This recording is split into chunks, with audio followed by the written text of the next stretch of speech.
Hello friends, आप सभी का बहुत बहुत स्वागत है हमारे channel HP knowledge for you में। दोस्तों, आज हम छत्तीसगढ़ व्यापम की ओर से आयोजित सीजी टेट के एग्जाम में पूछे गए सभी प्रश्नों का सही एवं सटीक उत्तर देंगे, जहां से आपको पता चल जाएगा कि आपने एग्जाम में कितने क्वेश्चनों को सही बनाए हैं, कितने क्वेश्चनों को गलत बनाए हैं। तो यहाँ पर पार्ट 1 में है बाल विकास और शिक्षा शास्त्र। तो आपने कौन से सेट पाए हुए हैं वो आप हमें कमेंट में बता दीजिए और आप अपने जो प्रश्न है उनका मिलान कर लीजिए, क्योंकि जो प्रश्नों का क्रम है वो थोड़ा आगे पीछे हो सकता है। तो दोस्तों, यहाँ पर पहले नंबर के प्रश्न में है वैज्ञानिक अन्वेषण के चरणों को सही क्रम में जमाना है। तो दोस्तों, इसका सही आंसर है ऑप्शन नंबर सी वाला, समस्या की पहचान, परिकल्पना बनाना, परीक्षण और निष्कर्ष। ये जो ऑप्शन सी में दिए गए हैं वही इसका सही आंसर हो जाएगा। फिर चलिए अब हम बढ़ते हैं सेकंड नंबर की क्वेश्चन की ओर। तो यहाँ पर सेकंड नंबर में पूछा गया था संज्ञान से क्या तात्पर्य है। तो इसके सही आंसर है ऑप्शन नंबर बी, मानसिक क्रियाएं जैसे सोचना, समझना और याद करना। ये जो ऐसे हैं वो संज्ञान से तात्पर्य है। तो ऑप्शन जो यहाँ पर बी में दिए गए हैं वही दोस्तों राइट एंड करेक्ट आंसर है। फिर यहाँ पर थर्ड नंबर के प्रश्न में पूछा गया था कुट वाला क्वेश्चन, नीचे दिए गए कथन और कारण का सही व्याख्या कीजिए। कथन में था भूख, प्यास और नींद जैसे प्राथमिक उद्देश्य जन्मजात और प्राकृतिक प्रवृत्ति है जीवित रहने के लिए आवश्यक है। कारण है मानव व्यवहार केवल जन्मजात जैविक प्रवृत्तियों से ही संचालित होती है। तो दोस्तों, इसके सही आंसर ऑप्शन नंबर सी, सत्य है पहला वाला और लेकिन आर असत्य है। यानी कि ये जो दिए गए हैं भूख, प्यास और नींद मनुष्यों के लिए जन्म से ही बहुत महत्वपूर्ण है, तो ये सही है। लेकिन यहाँ पर है मानव व्यवहार केवल जन्मजात जैविक प्रवृत्तियों से ही संचालित होती है, तो ये जो है वो आपका गलत हो जाएगा।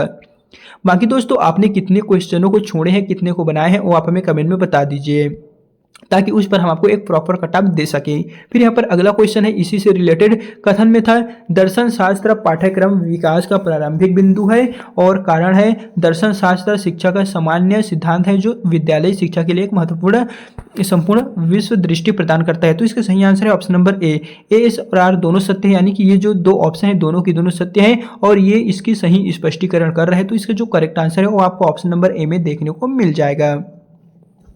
फिर यहाँ पर फिफ्थ नंबर के प्रश्न में पूछा गया था कोहल वर्ग के नैतिक विकास के किस चरणों में व्यक्ति अपने व्यवहार के परिणाम के बजाय दूसरों की अपेक्षा के जो वर्ग होते हैं उस पर डिपेंड करते हैं। तो हो जाएगा पूर्व परंपरागत चरण। इसका सही आंसर हो जाएगा ऑप्शन नंबर बी।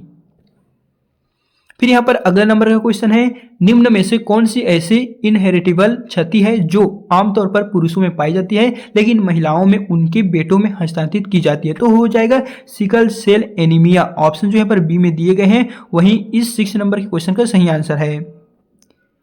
फिर यहाँ पर अगले नंबर के प्रश्न में पूछा गया था शिशु की सांवेगिक क्रियाएं निर्धारित होती है अपने वातावरण में लोगों के अनुकरण से, वह जो सीखता है उसके द्वारा ही। तो देख लीजिए ऑप्शन जो यहाँ पर बी में दिए गए हैं वही 7 नंबर का सही आंसर हो जाएगा। बाकी दोस्तों, आपके जो सेट होंगे उनमें क्वेश्चन जो है वो अलग अलग होंगे, तो वो जो है मिलान कर लीजिए, क्योंकि सेट भले ही अलग है लेकिन जो क्वेश्चन है वो सेम टू सेम यहाँ पर पूछे गए थे।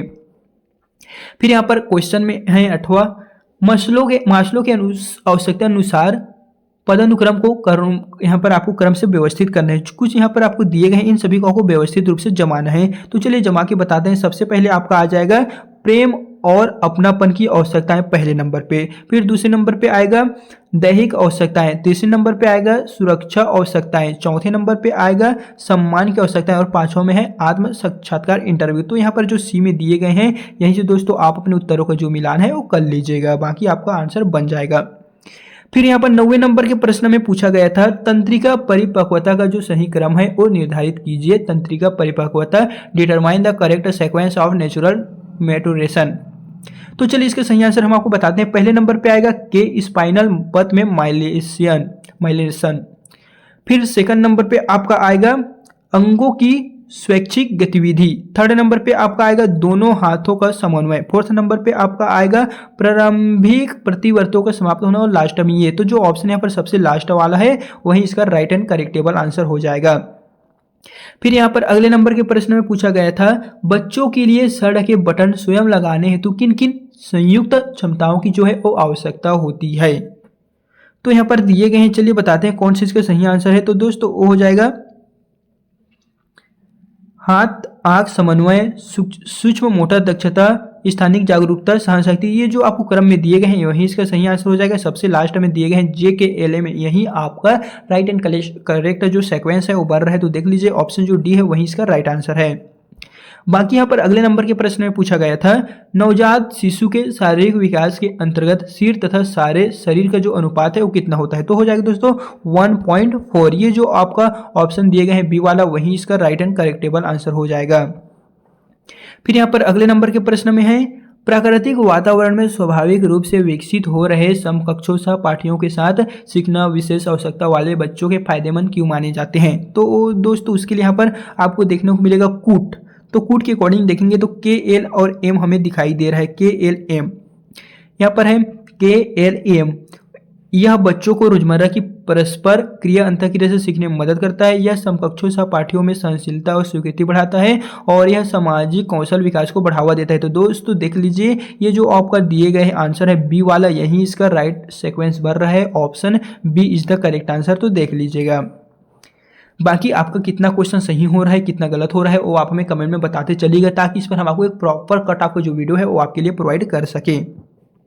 फिर यहाँ पर अगले नंबर के प्रश्न में पूछा गया था, कथन में था, लोकतांत्रिक परिवारों में सामाजिकृत बच्चे आमतौर पर अधिक आत्मसम्मान और बेहतर सहपाठी संबंध बनाते हैं, और कारण था लोकतांत्रिक पालन पोषण, खुली बातचीत, साझा निर्णय। जैसे यहाँ पर कुछ कथन कारण क्वेश्चन जो है पूछे गए थे, तो इसका दोस्तों सही आंसर था ऑप्शन नंबर ए वाला।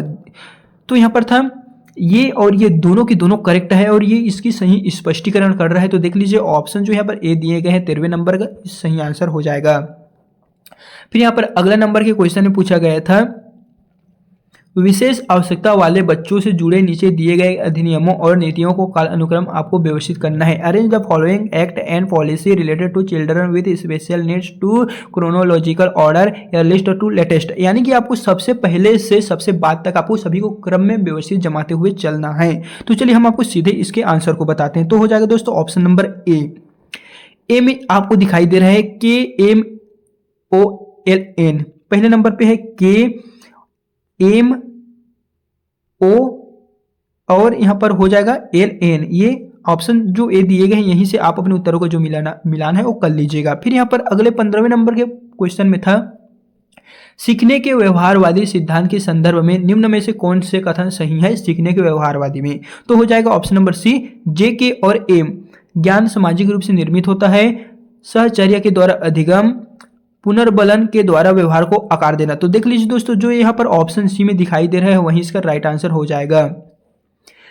फिर यहाँ पर अगले नंबर के प्रश्न में था, कॉलम 1 का मिलान कॉलम 2 से कर लीजिएगा। तो इसका मिलान अगर हम करते हैं तो हो जाएगा डिस्कलेसिया, ये वाला आ जाएगा फर्स्ट में लिखने में दिक्कत, डिस्ग्राफिया ये आ जाएगा मैथ्स में दिक्कत, और डिस्क्लोरिया ये आ जाएगा शब्दों को याद रखने और बोलने में दिक्कत, डिस्मोनिया हो जाएगा पढ़ने में दिक्कत। तो जो यहाँ पर ऑप्शन ए दिए गए हैं वही इसका राइट आंसर है। यानी कि देखा जाए तो ये जो दिए गए हैं वही इसका करेक्ट सेक्वेंस है। आपको इसमें किसी तरह का कोई भी इधर उधर नहीं करना है, ये जो दिए गए हैं वही इसका प्रॉपर आंसर है। फिर यहाँ पर अगला 17वें नंबर के प्रश्न में था, जीन पियाजे के संज्ञानात्मक विकास की जो अवस्थाएं हैं उन सभी को आपको व्यवस्थित करना है जीन पियाजे के अनुसार। तो अगर आप व्यवस्थित करते हैं तो सबसे पहले आएगा औपचारिक क्रियात्मक, ये पहले नंबर पे है। फिर पूर्व क्रियात्मक दूसरे नंबर पे, ये तीसरे नंबर पे और ये चौथे नंबर पे। देख लीजिए दोस्तों, जो यहाँ पर ऑप्शन हमने सी को बताए हैं यही इसका राइट आंसर हो जाएगा।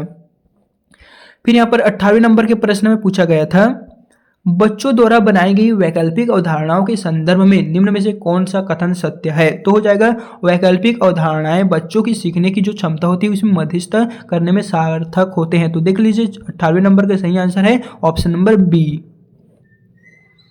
फिर यहाँ पर अगले नंबर के प्रश्न में था, एक विद्यार्थी जिसका पैर कटा हुआ है या टूटा हुआ है कक्षा में घूमने के लिए व्हील चेयर का उपयोग करता है। विश्व स्वास्थ्य संगठन वर्ल्ड हेल्थ ऑर्गेनाइजेशन के अनुसार कौन सी परिस्थितियां इस स्थिति का सबसे अच्छा उदाहरण प्रस्तुत करता है। तो हो जाएगा क्षति, दिव्यांगता, निःशक्तता और अक्षमता, विकलांगता। यही जो है दोस्तों देख लीजिए ऑप्शन जो हो जाएगा सी।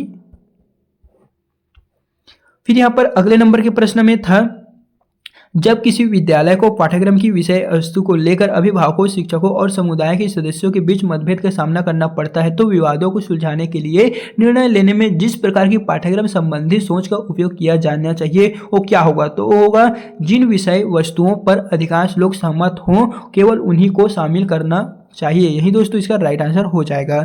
बाकी यह जो PDF है उसे हम अपने टेलीग्राम में प्रोवाइड कर देंगे और उसके लिंक को डिस्क्रिप्शन में हमने ऑलरेडी दे दिए हैं। पियाजे के अनुसार बच्चों में सोच के विकास की विशेषताएं कौन कौन सी होनी चाहिए। तो हो जाएगा जे और एम। बच्चे अपने अनुभव और परिवेश के आधार पर ज्ञान का निर्माण करते हैं और भाषा और सामाजिक अंतःक्रिया का विकास सोच को प्रभावित करता है। तो ऑप्शन हमें 2 ही देखने को मिल रहा है, ये इसका सही आंसर हो जाएगा। बाकी दोस्तों अगर हमने किसी क्वेश्चन के आंसर को गलत बताए हुए हैं तो आप हमें कमेंट में बता दीजिए, क्योंकि हमारे ग्रुप में जितने भी मेंबर हैं उन सभी के द्वारा इसका सही आंसर जो है वो खोजे गए हैं। बाकी यहाँ पर अगले नंबर के क्वेश्चन में है कॉलम 1 का मिलान कॉलम 2 से करिए। कॉलम 1 में आपको पालन पोषण शैली दिए गए हैं और इसका परिणाम दिए गए हैं, तो आपको इनका मिलान जो है वहां से करना है। तो हो जाएगा दोस्तों ऑप्शन नंबर जो डी दिए गए हैं वही इसका राइट आंसर है। डी में आप देखिएगा तो यहाँ पर ए का आ जाएगा इसमें, बी का आ जाएगा इसी में, सी का आएगा पहले में, डी का आएगा थर्ड में। तो ये जो ऑप्शन यहाँ पर डी में दिए गए हैं वही इसका राइट आंसर हो जाएगा। फिर यहाँ पर अगला 23वें नंबर के प्रश्न में है मैस्लो के अनुसार निम्न में से कौन सा क्रम व्यवस्थित है। उन सभी को आपको व्यवस्थित करना है, तो हो जाएगा बी वाला। बी में यहाँ पर दिए गए हैं, देख लीजिए के ओ एल एम एन, ये जो दिए गए हैं दोस्तों बी सा यही सही आंसर है, देख लीजिएगा। फिर यहाँ पर 24वें नंबर के प्रश्न में पूछा गया था कि कॉलम 1 का मिलान कॉलम 2 से करिएगा, तो इसका सही आंसर है ऑप्शन नंबर बी। बी में अगर आप देखते हैं तो है ए का दूसरा में आएगा, बी का आएगा तीसरा में, सी का आएगा चौथा में और डी का पहला में। तो देख लीजिए जो यहाँ पर अभी हमने बताया है वो आंसर नंबर बी है ये। फिर यहाँ पर 25वें नंबर के प्रश्न में है बाल विकास को प्रभावित करने वाला कारक नहीं है। बाल विकास को कौन कौन सा कारक प्रभावित नहीं करता है, तो हो जाएगा राजनीतिक कारक। बाकी जैविक कारक, सामाजिक कारक, भौतिक कारक ये प्रभावित करता है, लेकिन जो राजनीतिक कारक है पॉलिटिकल फैक्टर है ये प्रभावित नहीं करता है। फिर यहाँ पर अगले नंबर के प्रश्न में पूछा गया था जब बच्चा लिखने के लिए कलाई एवं उंगली के समन्वय को सीखता है तो वह किस विकास को दर्शाता है। When child learn to coordinate wrist and finger movement for writing, it indicates the development of, तो हो जाएगा ऑप्शन नंबर ए प्रॉक्सिमोडिस्टल विकास। ये जो डेवलपमेंट है वही दोस्तों ऑप्शन नंबर ए जो दिए गए हैं वही इसका राइट आंसर हो जाएगा। बाकी यहाँ पर अगले नंबर के प्रश्न में था संज्ञानात्मक विकास में कौन कौन से जो तत्व है वो शामिल है, तो हो जाएगा जे विकेंद्रण, के वस्तुपरक स्थायित्व, एल तर्कयुक्त चिंतन और पारगमनात्मक चिंतन। ये जो ऑप्शन नंबर बी दिए गए हैं जे के एम एल चारों के चारों ही संज्ञानात्मक विकास में शामिल है। फिर यहाँ पर अगले नंबर के प्रश्न में है थोर्नडाइक के प्रयास एवं त्रुटि के सिद्धांत के आधार पर सुमेलित करके सही उत्तर चुनिएगा। अवस्था लक्षण दिए गए हैं, तो चलिए बताते हैं सही आंसर कौन है। तो देख लीजिए ऑप्शन नंबर यहाँ पर जो डी दिए गए हैं ए का सेकंड में आएगा, बी का फर्स्ट में, सी का फोर्थ में, डी का थर्ड में। ये जो दिए गए हैं दोस्तों आंसर डी वाला वही सही आंसर हो जाएगा इस क्वेश्चन का, तो देख लीजिएगा। बाकी यहाँ पर अगले नंबर के प्रश्न में है निर्देश दिए गए कथन और कारण की सही स्पष्टीकरण कीजिएगा। कथन में है बच्चे हाथों हाथ अनुभवों और सक्रिय भागीदारी के माध्यम से सबसे अच्छा सीखते हैं। कारण है जब बच्चे सीखने की प्रक्रिया में सक्रिय रूप से शामिल होते हैं तो उनके संज्ञानात्मक विकास में तीव्रता आती है। तो इसका सही आंसर हो जाएगा ऑप्शन नंबर ए ही वाला। ये कथन कारण दोनों करेक्ट है और जो कारण है वो कथन की सही सीक्वेंस है, सही स्पष्टीकरण कर रहा है, तो ऑप्शन जो है पर ए दिए गए हैं वही दोस्तों इसका राइट आंसर हो जाएगा। फिर यहाँ पर अगले नंबर के प्रश्न में है जीवन की मिथ्या परिपक्वता अवस्था है शैशवा अवस्था है। जीवन की जो मिथ्या परिपक्वता अवस्था है वो शैशवा अवस्था के नाम से जाने जाते हैं, यही इसका राइट आंसर है। फिर यहाँ पर अगला पार्ट हमारे पास आता है वो है पार्ट 2 हिंदी का। तो दोस्तों इसके पश्चात हमारे चैनल पे और जो पार्ट है वो अब जल्दी जल्दी अपलोड होता जाएगा। बाकी आज की इस वीडियो में बस इतना ही। हमने आपको इस वीडियो के माध्यम से बाल विकास एवं शिक्षा शास्त्र से 1 से जो 30 तक के जितने भी क्वेश्चन पूछे गए थे उन सभी के दोस्तों सारगर्भित अध्ययन देते हैं। बाकी दोस्तों अगर हमने किसी क्वेश्चन के आंसर को आपको गलत बता दिए होंगे तो उसे प्रमाणिक नहीं मानना है, क्योंकि जब व्यापम की ओर से ऑफिशियली फाइनल मॉडल आंसर की जारी होगा तो उसे ही आपको प्रमाणिक मानना है। हमने आपको जितने भी क्वेश्चनों को आंसर बताए हुए हैं वो सभी के सभी एक एक्सपेक्टेड आंसर है। अगर किसी क्वेश्चन के आंसर को हमने गलत बता दिए तो दोस्तों आपको बिल्कुल ही उसे करेक्ट नहीं मानना है। हालांकि हम जो भी क्वेश्चन बताए हैं वो आपको सही एवं सटीक बताए हैं। बाकी दोस्तों चलिए फिर मिलते हैं नेक्स्ट पार्ट के साथ।